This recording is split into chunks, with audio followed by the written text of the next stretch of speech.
If we truly took the Bible seriously, I'm not sure we'd ever get past the first chapter. In ancient Near Eastern societies, it was the king who was thought of as an image of God. It was he who was appointed to rule over others and to mediate God's blessings for them. This meant that from the very creation of the world, some people were destined to rule over others. But Genesis says it's not the king who is the image of God, but each and every human being. No one is destined to rule over anyone else. No one is born with the right to control or dominate others. When other ancient Near Eastern societies speak of creation, the narrative culminates in the creation of the civilization that's telling the story. The Babylonian creation story culminates in the creation of Babylonia. But the creation story told by ancient Israel makes no mention whatsoever of ancient Israel. It culminates with the creation of Adam, not Abraham. Its focus is on the creation of the earth, not the land of Israel. The first chapter of Genesis is, it's like a hymn to biodiversity.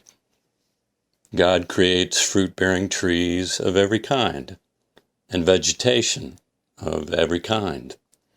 God makes creeping things of every kind, winged birds of every kind. God creates animals of every kind, wild beasts of every kind. By the time God creates Adam, I find myself expecting to hear that God created human beings of every kind. But this time, the refrain is missing. The implication for me is that there are no kinds of human beings, just simply human beings. Sure, later on Genesis 11 will emphasize that God embraces and defends cultural, linguistic, and geographical diversity. But before celebrating human diversity, the Bible first seeks to instill a sense of shared humanity. We are all, first and foremost, children of Adam. The Hebrew word for a human being is Ben Adam, a child of Adam. Imagine if we genuinely practice the idea that every human being we come across, black or white, male or female, hedge fund manager or homeless person, is worthy of being treated like a true human being, even like a king or a queen. Genesis tells us to place human worth and dignity at the very center of both our public and private lives. We have a long way to go toward realizing that vision. There are still white people who struggle to see that people of color are no less human and no less precious than themselves. There are wealthy people who often still forget that people who are poor are no less human and no less precious than they are. There are people who are able-bodied who often fail to see that people with disabilities are no less human and no less precious. There are many heterosexual people who frequently forget that LGBTQ people are no less human and no less precious. Men often still forget that women are no less human and no less precious, that women are not objects, that they have a right to walk through the world without being demeaned, degraded, or assaulted. Religion still often ends up on the wrong side of the struggle for human dignity. We still have scores of bigots bearing biblical texts and brandishing them like weapons. We still have clergy who imagine that God hates all the same people they hate. Genuine religion is, well, it's countercultural.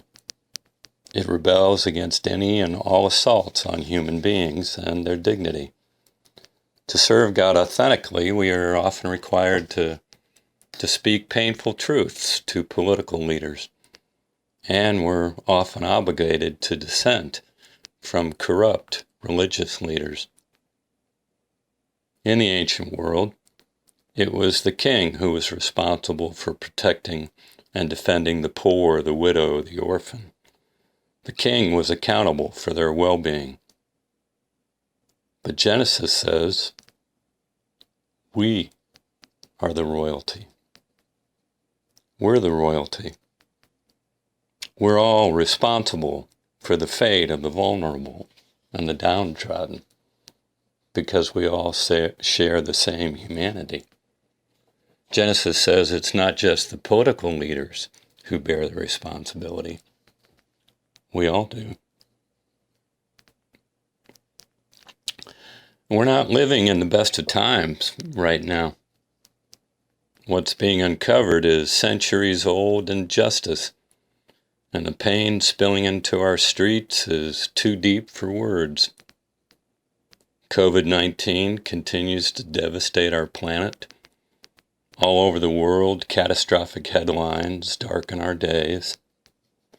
Many of us are tired, heartsick, anxious, overwhelmed. Some of us are ill. Some of us are mourning loved ones who've died.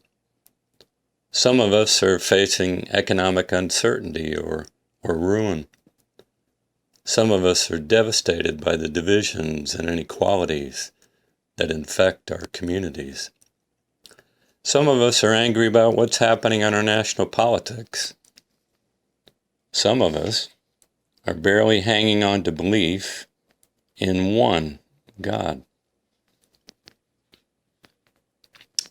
You know, if you're like me, you've been at the receiving end or the giving end as well of many well-meaning but inadequate attempts to explain the Trinity. Oh, well, the Trinity?